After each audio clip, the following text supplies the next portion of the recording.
Hello everyone, welcome back to my YouTube channel. And so in today's video we are going to discuss a very important remedy, Chelidonium majus. तो हम इसके introduction से start करते हैं। इसके introduction में ही हमें बेसिक थीम जो है इस मेडिसिन की वो पता चल जाएगी कि मेनली ये किस चीज़ के लिए यूज़ की जाती है। तो इसका कॉमन नेम है कैलेंडाइन। कैलेंडाइन एक प्लांट का नेम है जिसकी मदर टिंचर से ये प्रिपेयर की जाती है, which belongs to the family Papaveraceae. अब ये जो है डॉक्टर हैनमन सर ने इस मेडिसिन को प्रूव किया है एंड इसकी प्रिपरेशन देखें तो इसका टिंचर बनाया जाता है। जो कैलेंडाइन नाम का प्लांट है उस होल फ्रेश प्लांट को लेते हैं, अल्कोहल में मैसरेशन या पर्कुलेशन से उसका टिंचर प्रिपेयर करते हैं। और इसमें एक की पॉइंट है कि ये कब लिया जाता है, जब प्लांट्स जो हैं उनमें फ्लावरिंग हो। तो फ्लावरिंग के सीज़न में ये प्लांट को लिया जाता है और होल फ्रेश प्लांट से हम टिंचर प्रिपेयर करते हैं। इसका एक डॉक्ट्राइन ऑफ सिग्नेचर भी है।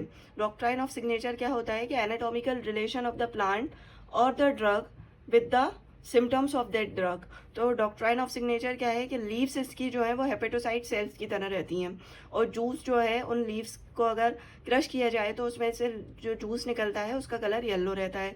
और हमें पता है कि ह्यूमन बॉडी में एक ऐसा केमिकल है जो कि येलो कलर का रहता है, वो है बाइल। और बाइल सीक्रेट होता है लीवर से। और हेपेटोसाइट सेल्स क्या हैं जो कि लिवर का फॉर्मेशन करते हैं। तो हमें यहाँ से ये बात पता चल रही है, डॉक्ट्राइन ऑफ सिग्नेचर है इसका, ये बता रहा है कि ये जो है लिवर पे इसका एक्शन अच्छा होगा। इसकी प्लांट की हैबिटेट जो है वो क्या है, Germany, France and other adjacent countries में ये प्लांट पाया जाता है। ये एक राइट साइडेड रेमेडी है और हमें पता है कि हमारा जो लिवर है वो भी राइट क्वाड्रेंट में प्रेजेंट रहता है। प्रीडोमिनेंटली ये लिवर कंप्लेंट्स के लिए दी जाती है। और लिवर डिजॉर्डर्स, वो फंक्शनली लिवर डिजॉर्डर्स कुछ भी हो सकते हैं कि या तो वो लिवर जो है वो फंक्शनली डिस्टर्ब है, डीअरेंज है, कि या तो लिवर के जो फंक्शंस हैं वो डिस्टर्ब हो गए हैं, या लिवर में कोई भी ऑर्गेनिकली चेंज आया है, कोई भी डैमेज हो गया है, जैसे सिरोसिस ऑफ लिवर हो सकता है, कैंसर ऑफ लिवर हो सकता है, या हेपेटाइटिस हो सकता है, इन्फ्लेमेशन ऑफ द लिवर। तो या तो फंक्शनली उस लिवर ने वर्क करना बंद कर दिया है, या डिरेंजमेंट हो गए हैं फंक्शंस में, या ऑर्गेनिकली जो है डैमेज हो गया है लिवर का। दोनों में ही ये रेमेडी बहुत अच्छा वर्क करेगी। और लिवर डिसऑर्डर्स हमें पता होने चाहिए कि क्या वो लिवर डिसऑर्डर्स हैं जो कि बेसिकली हमें जनरली पेशेंट्स में देखने को मिलते हैं। वो क्या है, जॉइंडिस है जो कि एक मोस्ट कॉमन लिवर डिसऑर्डर है, इंडाइजेशन है, फ्लैचुलेंस है, कॉन्स्टिपेशन एंड कोलिसिस्टाइटिस। कोलिसिस्टाइटिस क्या है, गोल ब्लैडर का inflammation, and we know that the gall bladder is connected with liver and in complaints resulting from taking adulterated food stuff. और वो complaints जो कि अडल्ट्रेटेड फूड स्टफ लेने से आई हैं, क्योंकि उनसे क्या होता है, डाइजेशन डिस्टर्ब हो जाता है। अब हम इसके स्फीयर ऑफ एक्शन देखें तो जो मेन सीट ऑफ एक्शन है, सेंटर है, वो कहाँ है, हेपेटोबिलियरी सिस्टम पे है, लिवर पे है। और बाइल से रिलेटेड जितने भी फंक्शंस हैं उन पर ये एक्ट करेगा। सिस्टम पे है liver, gall bladder and bile duct. These three जो है ये हेपेटोबिलियरी सिस्टम बनाते हैं पूरा मिलकर। स्किन एंड स्टमक भी अफेक्टेड होंगे। स्टमक क्यों अफेक्ट होगा, क्योंकि डाइजेशन प्रॉपर नहीं है। स्किन अफेक्शन हम देख सकते हैं कि येलोइशनेस आ जाती है पूरी स्किन में, म्यूकस मेम्ब्रेन में, तो ये भी स्किन अफेक्शन ही माने जाएगा, जो कि जनरली जॉन्डिस का सिम्टम है। In some cases lung and bronchi and mucus membrane ये भी हमें अफेक्टेड देखने को मिल सकती हैं, और मेनली राइट साइडेड लंग हमें अफेक्टेड देखने को मिलता है। स्प्लीन एंड किडनी भी अफेक्टेड हो सकती हैं। अब हम पैथोजेनेसिस देखें इसकी, क्योंकि पैथोजेनेसिस जो है वो किसी भी ड्रग की थीम को बताती है कि वो ड्रग का एक्शन जो है वो कैसा रहेगा। तो इसकी पैथोजेनेसिस हमें देखने को मिलती है कि जब ये लिवर पे एक्ट करता है ना, तो ये क्या करता है, कंजेशन प्रोड्यूस कराता है। कंजेशन क्या होता है, ब्लड का इकट्ठा हो जाना।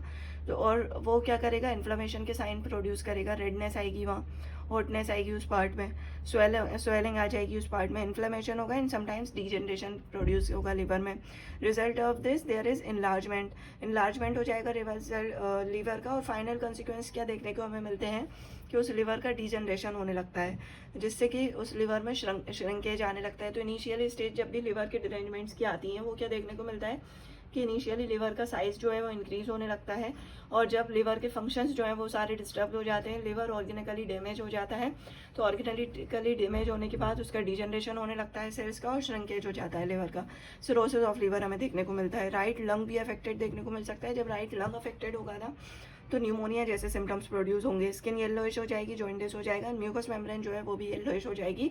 और इसका जो रीज़न है वो क्या है कि लिवर जो है वो डिस्टर्ब हो गए, लिवर के जो फंक्शंस हैं वो डिस्टर्ब हो गए हैं। बाइल या तो एक्सेस अमाउंट में प्रोड्यूस हो रहा है, और जब एक्सेसिव अमाउंट में बाइल प्रोड्यूस होता है तो क्या होता है, येलोइशनेस ऑफ द पार्ट्स हमें देखने को मिलती है। लिवर की एंजाइम्स डिस्टर्ब हो जाती हैं, प्रोड्यूस करती हैं इंडाइजेशन एंड मेटाबॉलिज्म जो है वो स्लो डाउन हो जाता है। और जब मेटाबॉलिज्म स्लो डाउन होगा, फैट का मेटाबॉलिज्म प्रॉपर नहीं होगा, तो एपेटाइट, लॉस ऑफ एपेटाइट हमें देखने को मिलता है। तो जब डाइजेशन ही प्रॉपर नहीं हो रहा है उस पेशेंट में, तो हमें लॉस ऑफ एपेटाइट देखने को मिलेगा। और लॉस ऑफ एपेटाइट जो है उस पेशेंट में बहुत पेक्यूलियर सिम्टम हमें देखने को मिलेगा, जिसमें अगर हमें लिवर डिरेंजमेंट्स के सिम्टम्स भी देखने को मिल रहे हैं, तो हम चेलिडोनियम मेजर्स उस पेशेंट को प्रिस्क्राइब कर सकते हैं।